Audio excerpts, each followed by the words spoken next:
The Cleveland Browns just got a triple dose of great news ahead of their Week 12 matchup against the Las Vegas Raiders. Welcome into the Browns Report, everybody. I am your host, Joey O'Donohue. Excited to finally talk about some positive things coming up for the Cleveland Browns in this 2025 season. But before we get into the great news, this is why you hit that subscribe button, because I give you daily Browns news, good or bad. I'm going to tell you what's going on. Quarterback updates. You need to know who's starting, why, when, how. Subscribe, join us if you want to be in the know. Be the smartest Browns fan in the room. Okay, Mary Kay, Browns beat reporter, insider, has a couple of updates here for us. Let's look at both of them. First of all, Shedeur Sanders is expected to start Sunday's game in Las Vegas. Obviously, Dillon Gabriel is still in concussion protocol, but barring something unexpected, Sanders will make his starting debut, becoming the 42nd Browns starter since 1999. A lot of you have been fans for that entire time. And then Mary Kay followed this up just 10 minutes later and said the Browns will not open Deshaun Watson's practice window this week, league sources says. So in addition to Shedeur Sanders making his first NFL start versus the Raiders, which she says is 99.9% chance of happening, Bailey Zappi will be elevated to be the backup. Watson won't be in this mix yet. Okay, lots to unpack here, but I think the first good part of this is that there's going to be a lot more eyeballs and energy around the Cleveland Browns now. I mean, Shedeur getting the start, you saw what it does to social media, to the numbers, to the league, even that Browns stadium. I mean, the life it brought when he trotted out onto the field, the cheers, the excitement. It's something we've lacked all season long. And now this will be a road game in Las Vegas, but I bet you fans travel for Shedeur. I bet you it almost is a half and half Browns home game just because he's making his first start. Who doesn't want to get tickets to see that? And so that type of energy is a plus for the Cleveland Browns. And we need things to look forward to this season, folks. I mean, it was getting negative. It was getting hard to come on here after every Sunday and just be upset with what I'm watching. I think some new life and juice would provide a spark for Browns and Browns fans all across the league. And this will be a week now where we could see Shedeur finally have some reps with the first teamers. He had not gotten a single rep with the starters, not one, before being thrown into that game against the Ravens. And so, sure, the stats don't look pretty. Obviously, the quarterback rating, really bad. But we've already broke down this game a few times on the show, and I did see at least a couple decent throws when the protection held up, more mobility. He had like 16 rushing yards, and so I'm excited to see what he could do with a full week of preparation. You saw that quote at the top there, too. Shedeur doesn't like losing.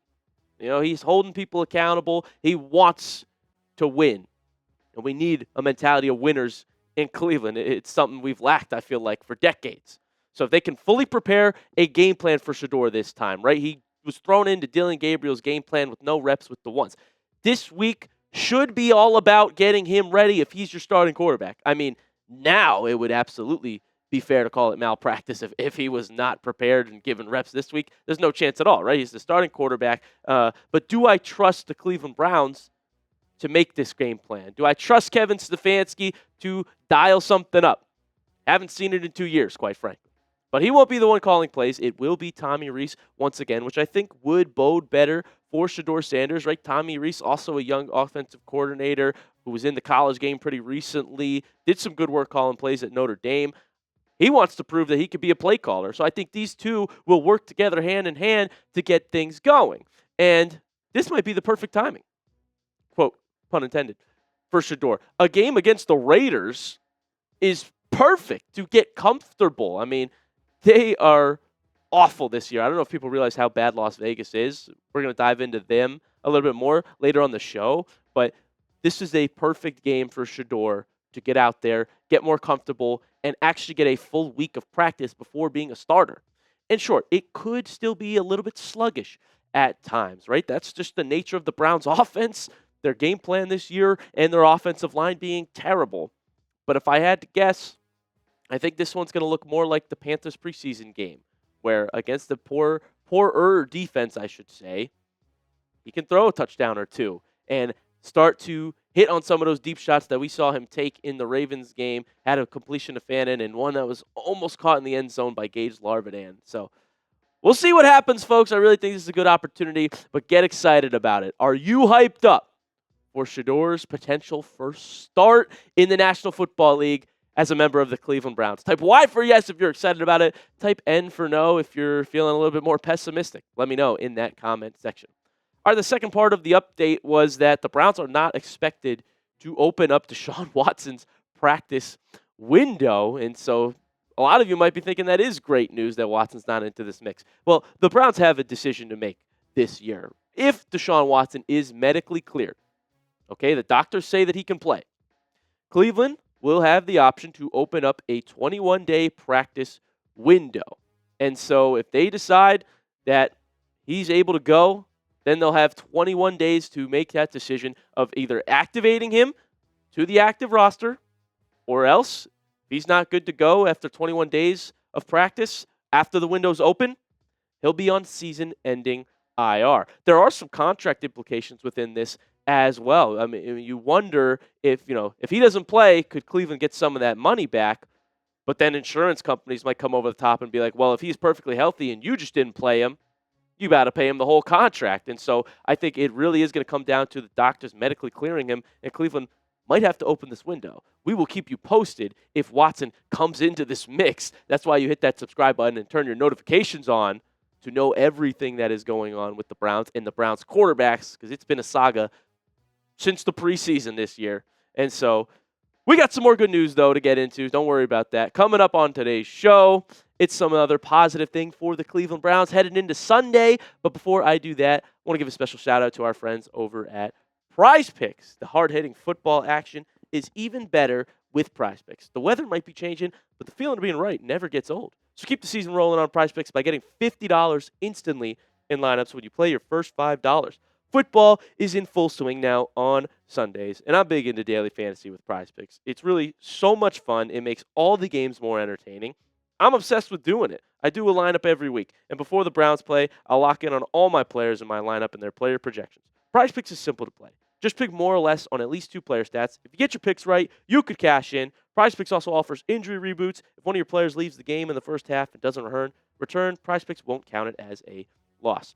This week, Prize Picks has already got Shedeur Sanders projections in there. And give me the more on Shedeur. More than half a passing touchdown, more than 157.5 passing yards. I'm also going to throw in Michael Badgley, more than half a field goal made, just to make my lineup a winner.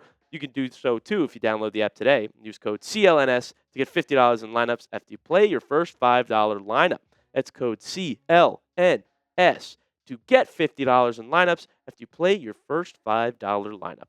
Prize Picks. It is good to be right. All right, take a look at the Browns' next opponent's most recent results on Monday Night Football just yesterday. They got demolished. They looked awful. It bodes well for the Cleveland Browns and Shedeur. If he's going to make his first start, it would be against a team that is a dumpster fire, dysfunctional Las Vegas Raiders organization. My big takeaway from that game as well, their offensive line is awful. I mean, ours is bad. The Raiders might be worse. And though they're coming off a short week with just a lot of dysfunction, this bodes well for the Cleveland Browns. And PFF has the Browns' defensive line as the number 1 unit in the National Football League. You look at some of the pressures that we got against Baltimore. Myles Garrett had 7 pressures and 4 sacks. Mason Graham, 5 pressures as well. A lot of people are saying he's not stuffing the stat sheet, but he is getting pressure and making an impact stuffing the run. Finally, 4 other Cleveland Browns were tied with 2 pressures. That includes Malik Collins and 3 other Cleveland Browns. We probably won't have Alex Wright back this week, but we're still very deep in that defensive line room. Mike Hall Jr. had 2 pressures as well. So did Cam Thomas, Isaiah McGuire. I mean, we are just deep at the position. That's why it's ranked number 1 in the National Football League by PFF. And against that awful Raiders offensive line, this is a huge matchup advantage for the Cleveland Browns. We could absolutely make it hard on Geno Smith and company. The defense should have a field day with the Raiders and that Raiders offensive line, folks. I mean, seriously, this would set it up for the Browns, for Shedeur and the offense to be in a great position to win the football game. And Myles Garrett, we got to talk about the historic season that we are watching. Greatness with 95 again. He's the first player ever with 12-plus sacks in 6 straight seasons. 6 straight. We are blessed to have him in Cleveland, where he's more than generational. It's remarkable to watch. You look at the sack leaders across the National Football League this year. Well, look at the top. It's Myles Garrett. He's got 15, and it's Week 11. Remarkable. He's got 10 sacks in his last 3 games. I mean, seriously, it's amazing. If we lose this game, someone needs to be fired and investigated for tanking. The Raiders are bad. Our defense is good. The way we played against the Ravens offense, too, forcing 2 turnovers on Lamar, sacking him 4 times, Myles Garrett did. Like, this should be an easy position for the offense to close things out. The defense will put us in a great spot, as they have done in a lot of games this year. We've never been able to close.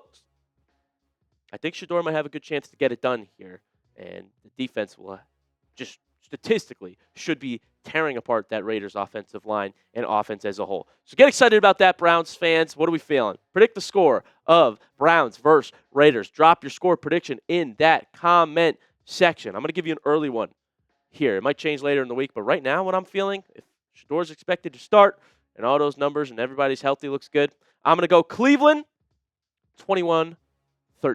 Book it. Put your prediction in the comment section. Also, make sure you hit that subscribe button. We appreciate all of you rocking with us here on the Browns Report. Get excited for some good news in Cleveland. We will be live this Sunday, especially if it's Shedeur's first start. You're going to want to join in, party with us here. Hit that subscribe button so you know what's going on, and we'll see you next time.